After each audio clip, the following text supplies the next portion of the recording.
Kairali T വിയുടെ doctors award വിതരണത്തിലേക്ക് എത്തിയിട്ടുള്ള കൈരളിയുടെ അഭ്യുദയകാംക്ഷികളും ഓഹരി ഉടമകളും സുഹൃത്തുക്കളുമായിട്ടുള്ള എല്ലാവരെയും ഹൃദയത്തോട് ചേർത്ത് പിടിച്ചുകൊണ്ട് ഈ വേദിയിലേക്ക് സഹർഷം സ്വാഗതം ചെയ്യുകയാണ്. കൈരളിയുടെ എല്ലാ കാര്യങ്ങളിലും നിങ്ങൾ ഞങ്ങളോടൊപ്പമുണ്ട് എന്നുള്ള ഒരു ധൈര്യത്തിന് പുറത്താണ് ഞങ്ങൾ ഓരോ സംരംഭവും നടത്തുന്നത് എന്ന് വളരെ കൃതജ്ഞതയോടുകൂടെ ഈ സന്ദർഭത്തിൽ ഓർക്കുന്നു. വേറിട്ടൊരു ചാനൽ എന്നുള്ള നിലയിൽ ആരംഭിച്ച കൈരളി ടി വി അവാർഡുകളുടെ കാര്യത്തിലും വ്യതിരിക്തമായ ഒരു നിലപാടാണ് സ്വീകരിച്ചത്. മറ്റു ചാനലുകളെല്ലാം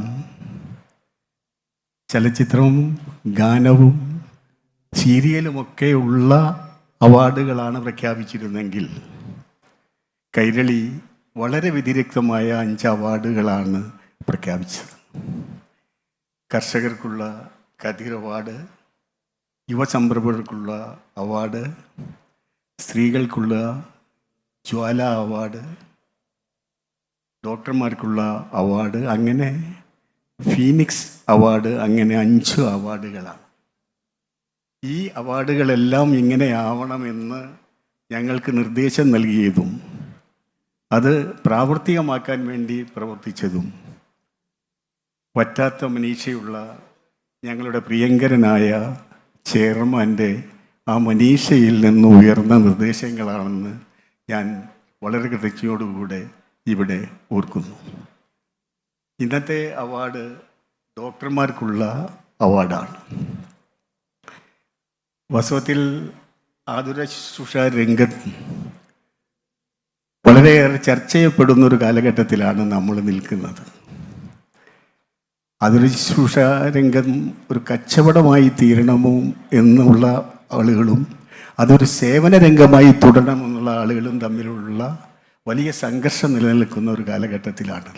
അതുകൊണ്ട് തന്നെയാണ് ചെയർമാൻ അവാർഡുകൾ നൽകണം എന്ന് ആലോചിച്ചപ്പോൾ സേവനത്തിന് മുൻതൂക്കം ഉള്ള അവാർഡുകളായിരിക്കണം ചെയ്യേണ്ടത് എന്നുള്ള തീരുമാനം വന്നത്.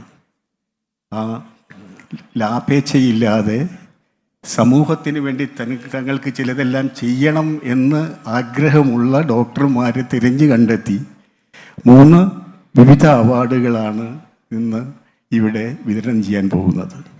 ഈ അവാർഡുകൾ കരസ്ഥമാക്കിയ എല്ലാ ഡോക്ടർമാരെയും കൈരളിക്ക് വേണ്ടി ഞാൻ ഈ വേദിയിലേക്ക് സ്വാഗതം ചെയ്യുന്നു.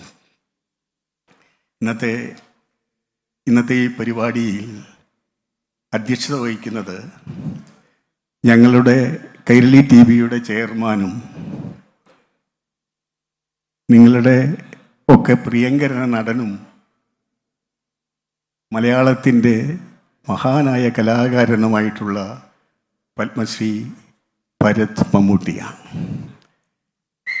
ഏറെ സന്തോഷമുള്ള ഒരു കാര്യം, കഴിഞ്ഞ തവണ ഇത്തരത്തിലുള്ള ഒരു അവാർഡ് ഫംഗ്ഷൻ കൊച്ചിയിൽ വെച്ച് തന്നെ നടന്നപ്പോൾ അദ്ദേഹത്തെ തേടിയെത്തിയത് പത്മഭൂഷൺ അവാർഡായിരുന്നു. ഈ അവാർഡിൻ്റെ കാര്യം പ്രഖ്യാപിച്ചു കഴിഞ്ഞപ്പോൾ ഇപ്പോൾ അദ്ദേഹത്തെ തേടിയെത്തിയിട്ടുള്ളത് ഇന്ത്യയിലെ ഏറ്റവും വലിയ മഹാനടൻ എന്ന അവാർഡാണ്. ഈ സന്തോഷം പങ്കുവെച്ചുകൊണ്ട് നിങ്ങൾക്ക് വേണ്ടി മലയാളത്തിൻ്റെ മഹാനടനെ, കൈരളിയുടെ പ്രിയപ്പെട്ട ചെയർമാനെ ഞാൻ ഈ വേദിയിലേക്ക് സഹർഷം സ്വാഗതം ചെയ്യുന്നു. സംസ്ഥാന ആരോഗ്യ വകുപ്പ് മന്ത്രി കെ മുരളീധരനാണ് ഈ പരിപാടി ഉദ്ഘാടനം ചെയ്യുന്നത്. അദ്ദേഹം അല്പനിമിഷത്തിനകം ഇവിടെ എത്തും. അദ്ദേഹത്തെ ഈ വേദിയിലേക്ക് സഹർഷം സ്വാഗതം ചെയ്യട്ടെ. കൈരളി ടി വിയുടെ MD-യും രാജ്യസഭാ അംഗവുമായിട്ടുള്ള ഡോക്ടർ ജോൺ ബ്രിട്ടാസാണ് ഈ പ്രാരംഭ പ്രസംഗം നടത്തുന്നത്. നിങ്ങൾക്കറിയാം, ഇന്ന് കൈരളിയുടെ ശക്തി എന്ന് പറയുന്നത് ഞങ്ങളുടെ ചെയർമാനോടൊപ്പം ഞങ്ങളുടെ മാനേജിംഗ് ഡയറക്ടറായ ശ്രീ ജോൺ ബ്രിട്ടാസാണ്. ഡൽഹിയിലെ ചരിത്രപ്രധാനമായ ഒരു സമരത്തിൽ ഏറ്റവും വലിയ പങ്ക് വഹിച്ചുകൊണ്ട് എല്ലാവരുടെയും പ്രശംസ പഠിച്ചുവിട്ടതിന് ശേഷമാണ് അദ്ദേഹം ഇവിടെ എത്തിയിട്ടുള്ളത്. അദ്ദേഹത്തെ ഈ വേദിയിലേക്ക് സവിനയം സ്വാഗതം ചെയ്യുന്നു. പ്രിയങ്കരിയായ MLA ശ്രീമതി ഉമാ തോമസ് ഈ വേദിയിലുണ്ട്. അവരെ കൈരളിക്ക് വേണ്ടി ഞാൻ സഹർഷം സ്വാഗതം ചെയ്യുന്നു. ജൂറി അംഗമായിട്ടുള്ള ഡോക്ടർ MK ജയശ്രീ ഈ വേദിയിലുണ്ട്. അവരെ ഞാൻ സന്തോഷപൂർവ്വം ഈ വേദിയിലേക്ക് സ്വാഗതം ചെയ്യുന്നു. ചലച്ചിത്ര താരമായ രജിഷ വിജയൻ ഈ വേദി അലങ്കരിക്കുന്നുണ്ട്. അവരെയും വളരെ സ്നേഹത്തോടുകൂടി സ്വാഗതം ചെയ്യുന്നു. കൈരളി TV-യുടെ ഡയറക്ടർമാരായ CA Vijayaraghavan, AK Moosa master, advocate MM Monayi എന്നിവരും ഈ വേദിയിലുണ്ട്. അവരെ നിങ്ങൾക്ക് വേണ്ടി ഞാൻ സ്വാഗതം ചെയ്യുന്നു. ഇവിടെ വന്നെത്തിയിട്ടുള്ള എല്ലാ കൈരളി TV-യുടെ അഭ്യുദയകാംക്ഷികളെയും ഒരിക്കൽ കൂടി സ്വാഗതം ചെയ്യട്ടെ. സ്വാഗതം.